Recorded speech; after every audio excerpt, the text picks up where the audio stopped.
এরপরে প্রশ্ন হলো, স্বামী মারা যাওয়ার পরে ইদ্যত অবস্থায় আছি, এই অবস্থায় আমার ওমরা যাওয়া জায়েজ হবে কিনা। প্রিয় বোন, যিনি প্রশ্ন করেছেন তাকে জানাতে চাই যে ইদ্যত পালনকালীন সময়ে একজন নারী তিনি সফর করতে পারেন না, অর্থাৎ স্বামী মৃত্যুবরণ করার ফলে যে ইদ্যত হয়ে থাকে সেই ইদ্যত পালনকালীন সময়ে সফর করা আমাদের জন্য জায়েজ নয়। বিধায় ইদ্যত পালনকালীন সময় তিনি তার নিজ গৃহে অবস্থান করেন, তার চৌহদ্দির মধ্যে তিনি বসবাস করেন।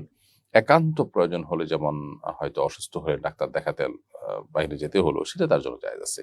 অতএব আপনি স্বামী মারা যাওয়ার পর যে ইদ্যত পালন করছেন, ইদ্যত শেষ হওয়ার আগে আপনি ওমরা যেতে পারেন না। এমনকি ওমরার যাওয়ার প্ল্যান প্রোগ্রাম যদি আগে থেকে করেও থাকেন আপনি, তাহলে সেক্ষেত্রে তার মৃত্যুর পর আপনি ইদ্যত পালন করার বিষয়টিকে অগ্রাধিকার দিবেন, যেটা আপনার জন্য ওয়াজিব। ওমরা যাওয়াটা আপনার জন্য ওয়াজিব না, বিধায় সেটাকে আপনি বিলম্ব করবেন। এমনকি সেটা আপনার জন্য আবশ্যক হলেও যেহেতু সেটা পরে কখনো করার স্কোপ আছে, কিন্তু ইদ্যতটা এখনই পালন করতে হবে, বিধায় আপনি ইদ্যতকে প্রায়োরিটি দিতে হবে এবং ওমরাটা এই ইদ্যত পালন করার সময় আপনি করতে পারবেন না।